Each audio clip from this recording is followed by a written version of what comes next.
এই ছোট্ট কিচেন র্যাকটা আমি আমার কিচেনে ইন্ট্রোডিউস করেছি নতুন। সাংঘাতিক মেঘলা দিন, পুরো আকাশের রং কালো, আর তার সাথে দেখুন বৃষ্টিতে পুরো ঘাসগুলো ভিজে মাটি থেকে একটা সুন্দর সোঁদা গন্ধ বেরোচ্ছে। তবে আজকে মনটা অতটাও খারাপ নয়, কারণ বাড়ি ভর্তি বন্ধু বান্ধব আছে। এই যে ব্যানানা লিফ, এটা হচ্ছে ফ্রোজেন, আমরা এটা চাইনিজ দোকান থেকে পাই। এবারে আমি কলা পাতায় মুড়ে পাতুরিটা রেডি করে ফেলবো।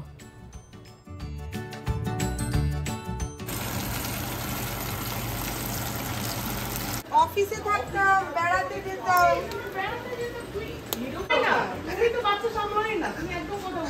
খেয়েছো, এবার গিয়ে বসে পড়ো সিটে।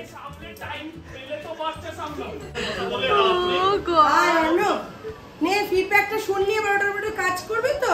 খোলা চাই হ্যাঁ, তুমি ভালো আছে অভিজিৎ দা, থ্যাংক ইউ। না না না, গুড মর্নিং এভরিওয়ান, কেমন আছেন আপনারা সবাই? আমি সহেলি কানাডা থেকে আরও একটা নতুন ব্লগ নিয়ে চলে এসেছি আপনাদের সাথে সময় কাটাতে। এদিকে তাকাও।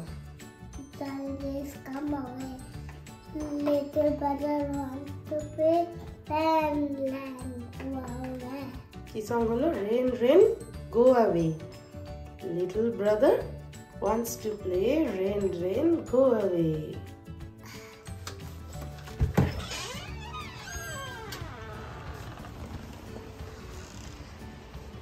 কি সাংঘাতিক মেঘলা ওয়েদার আজকে, চারিদিকটা একদম অন্ধকার হয়ে রয়েছে, বৃষ্টি পড়ছে এখনও ঝিরঝির করে, সকাল থেকে একইভাবে বৃষ্টি পড়ছে। এই দিনগুলো ইউজুয়ালি মন খারাপ করাই দিন হয়, কিন্তু আজকের দিনটা অতটাও মন খারাপ নয়, কারণ এই দিনগুলোতে যদি বাড়িতে আপনার পছন্দের মানুষজন থাকে আর তাদের সাথে বসে আপনি চায়ের আসরে কিংবা কফির আসরে ঘন্টার পর ঘন্টা গল্প করার সুযোগ পান, তাহলে কিন্তু এই দিনগুলোর একটা অন্য রকম আনন্দ আছে। তো আজকে যেহেতু আমরা বাড়িতে তিনজন একা নেই, সাথে আছে আমাদের বন্ধুরা, আর তাদের সাথে গল্প করতে বসলে তো কখন ঘড়ির কাঁটা কোথা থেকে কোথায় চলে যাচ্ছে তার কোনো হিসেব নেই। তো আজকের দিনটা এই ওয়েদারটা খুব একটা মনটা খারাপ করছে না, কারণ বাড়িতে বসে অফিস শেষ করে সবাই মিলে চায়ের কাপ নিয়ে হাতে সোফায় বসে আমরা ঘন্টার পর ঘন্টা গল্প করে যাচ্ছি। আর এই সব দিনগুলোতে ইচ্ছে করে যে বেশ ভালো কিছু খাই, তাই ভাবলাম কেন না আজকে একটু কলা পাতায় মুড়ে বাসা মাছের পাতুরিটা ট্রাই করা যাক।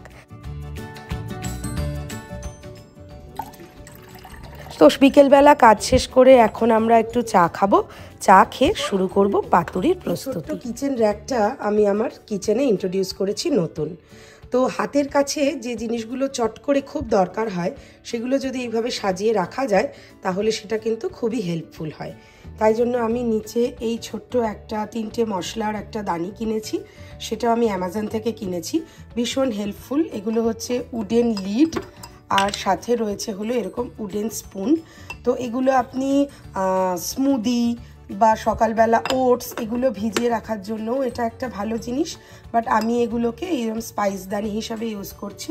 আমি অ্যাকচুয়ালি একটু ওয়েট লস করার চেষ্টা করছি, তাই জন্য আমি রাত্রিবেলা একটু ডিটক্স ওয়াটার খাই, কোনো দিন মৌরি ভেজানো জল খাই, কোনো দিন জোয়ান ভেজানো জল খাই, তো সেগুলো আমি এখানে রাখি। আর এটার মধ্যে আমি চিয়া সিড রাখছি। এখানে আমি ওটস আর আমার ব্রেকফাস্টে যা যা লাগে, ওটস আর কর্নফ্লেক্স এখানে রেখেছি। সকালবেলা আমরা জাস্ট দুধটা মাইক্রোওভেন করে ওটস কিংবা কর্নফ্লেক্স দিয়ে তার মধ্যে একটু চিয়া সিড মিশিয়ে খেয়ে নিচ্ছি। আর হচ্ছে এই দুটোতে আমি এখন চা আর চিনি রেখেছি, কারণ চা আর চিনিটা সবসময় কাজে লাগে। এখানে আমি ছোট্ট একটা বানি আর তার মাথায় একটা ছোট্ট ফুল গাছ দিয়ে একটা ইয়ে রেখেছি। আর এই দুটো কাপ খুব সুন্দর একটা কালারও অ্যাড করছে। আর রাত্রিবেলা আমি যখন সকালবেলা ডিটক্স ওয়াটারটা ভিজিয়ে রাখি, তো আমি এই কাপগুলো ইউজ করি। এগুলো লিডও আছে, যার জন্য এগুলো ইউজ করতেও খুব সুবিধা হচ্ছে। এগুলো আমার এক বন্ধু আমাকে গিফট করেছিল। আর এই জিনিসটা আর এই র্যাকটা আমি কিনেছি অ্যামাজন থেকে। আর এগুলোতে একটাতে আমি চা আর একটাতে আমি চিনি রাখি।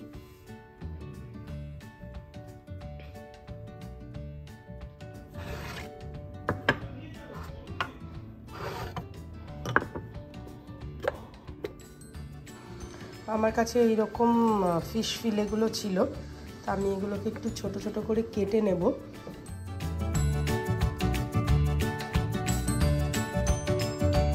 মাছগুলো মোটামুটি চেষ্টা করেছি প্রত্যেকটাকেই স্কোয়ার শেপের রাখতে। এরপরে আমি এর মধ্যে নুন, হলুদ আর লেবুর রস দিয়ে এটাকে কিছুক্ষণ ম্যারিনেট করে রাখবো।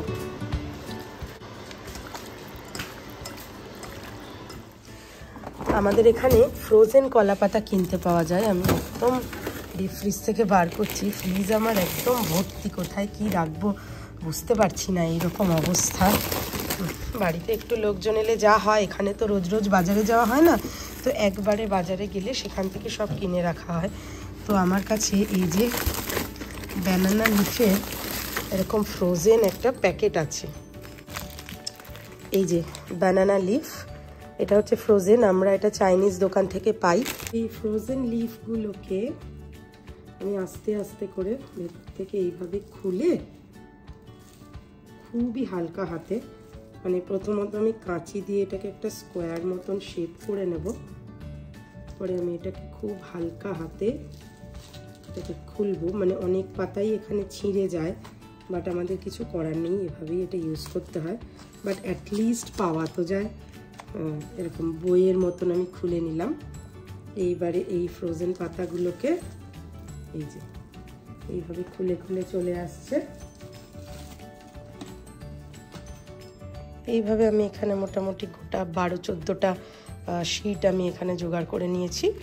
এবারে এইগুলোকে ভালো করে ধুয়ে নিলাম। ধোয়ার পরে এগুলোকে একটুখানি তাওয়াতে গরম সেঁকে নেব। যত গরমে দিচ্ছি পাতাটা তত সবুজ হয়ে যাচ্ছে, তত ফ্রেশ হয়ে যাচ্ছে।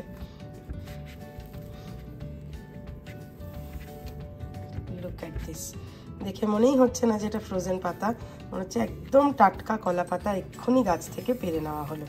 কি অদ্ভুত, হ্যাঁ, কি অদ্ভুত টেকনোলজি। সব জিনিসকে বিদেশে কত হাতের কাছে করে দিয়েছে। অফকোর্স এটার মধ্যে হয়তো প্রিজারভেটিভ আছে, কিন্তু তবু অকেশনালি কখনো আমরা যে খেতে পাচ্ছি জিনিসটা, সেইটার জন্যই টেকনোলজিকে অনেক বেশি ধন্যবাদ। দেখুন একদম গ্রিন হয়ে গেল। এখন আমি পাতুরির মিশ্রণটা বানিয়ে নেব। এখানে আমি সাদা সর্ষে আর কালো সর্ষে দুটো মিশিয়ে, সাদার পরিমাণটা কম, কালোটা বেশি, কাঁচা লঙ্কা, নুন আর তেল দিয়ে মিক্সিতে পেস্ট করে নিয়েছিলাম। এর মধ্যে আমি দিচ্ছি টক দই, দেব হলুদ, কাঁচা লঙ্কা, সর্ষের তেল আর নারকেলের গুঁড়ো। আমাদের এখানে এরকম নারকেলের গুঁড়োর প্যাকেট পাওয়া যায়, মানে শ্রেডেড নারকেল পাওয়া যায়। তো সেটাকে আমি আরেকটু মিক্সিতে মিহি করে নিয়ে ওই পেস্টটা এর মধ্যে মিশিয়ে দেব। আর সাথে অ্যাড করব পরিমাণ মতো নুন।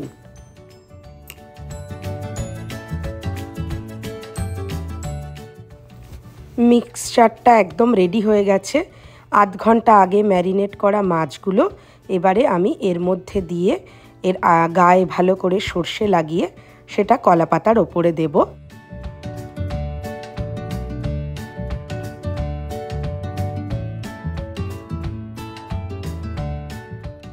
তার মধ্যে অ্যাড করব একটা চেরা কাঁচা লঙ্কা আর ওপর থেকে দিয়ে দেব কিছুটা কাঁচা সর্ষের তেল। এবারে আমি কলা পাতাটাকে এইভাবে মুড়ে নেব, নিয়ে ওটাকে একটা সুতো দিয়ে বেঁধে দেব। এখানে কিন্তু ডাইজেস্টেবল সুতোও পাওয়া যায়, তো সেটাও আপনারা ইউজ করতে পারেন। তবে আমি এখানে কিন্তু নর্মাল কটন থ্রেড ইউজ করেছি।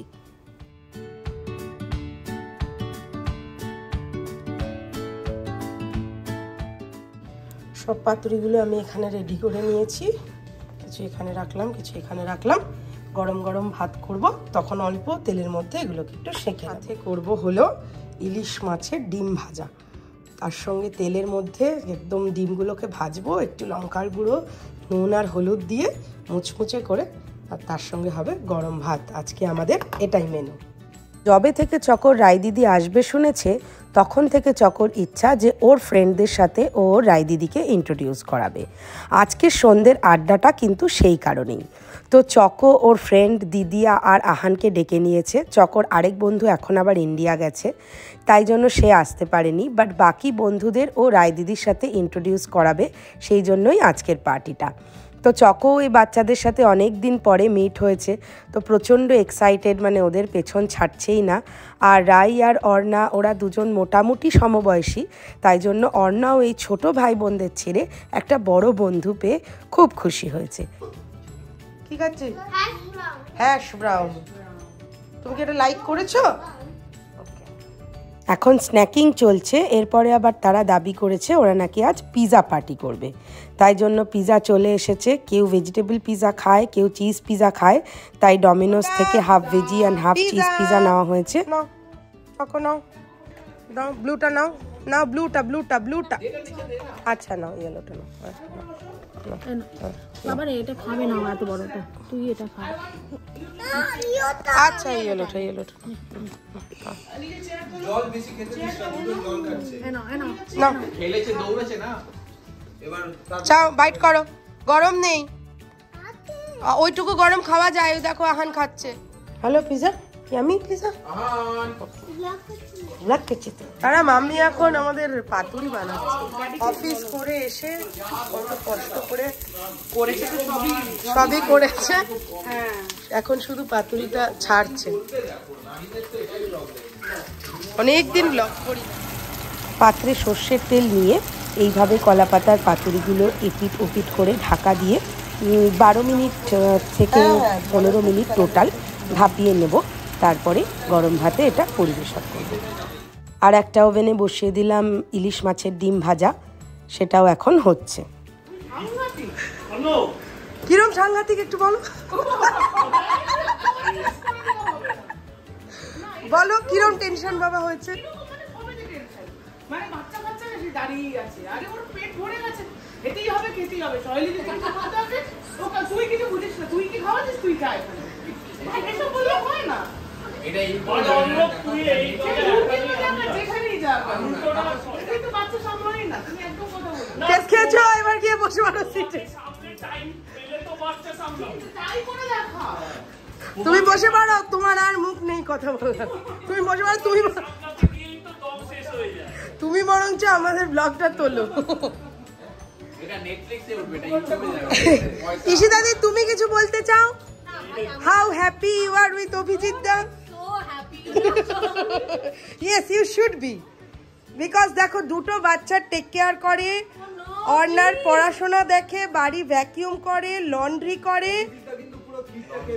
না লন্ড্রি করে না, শুধু ডিনাই করে দিয়েছে, যেটা করে না। বাকি অর্ণাকে লাঞ্চ দেওয়া, আহানকে খাওয়ানো, আর কি চাও তুমি? আমি কি করি, আমি কিচ্ছু করি, তুমি অফিস করো, ব্যাস ওইটুকুই করি। কিন্তু তুই কি ভাবছিস তোর এই ফিডব্যাকটাও দিবি? অন্যদের ফিডব্যাক হচ্ছে অন্য শুধু টেনশন করাটা কমাবে, যে কাজগুলো করে সেগুলো করুক, আমি সেগুলোতে না করি, সেগুলোতে গুড জব পেয়েছিস। কুল মাইন্ড কুল মাইন্ড কুল মাই টেনশন করব না, আমি হাসতে হাসতে ছেলেকে খাওয়াবো। কোথায় টেনশন করো, নট লাইক আমি সিরিয়াস, আমি এটা জানতে চাই। এটা ছেলেদের আমার বাজে কি উপরে গেল, ভগবান আছে দেখছে উপরে গেল এটা একবার না, ইকবাল হ্যাঁ ইকবাল চলে গেল, এটা নিয়ে আসছে, তার মধ্যে 3 বার ইকবাল মানে ভাব ওর কি টেনশন। অন্য কেউ হলে বলে ছাড় এটা আজ করবো না, কালকে করবো, কুল, ওরা কি খেতে পায় না, তাহলে তুই সেখানে চলে গেলি। এবার আজকে তোলো না, এই কথা শোনার পরে আমার রিঅ্যাকশন। না না অন্য ঠিকই আছে, ও গড নে ফিডব্যাকটা শুনলি, এবার ওটার উপরে কাজ করবে তো। মেয়েরা এক জায়গায় হলে বরের নিন্দে করবে না, তা তো হতেই পারে না।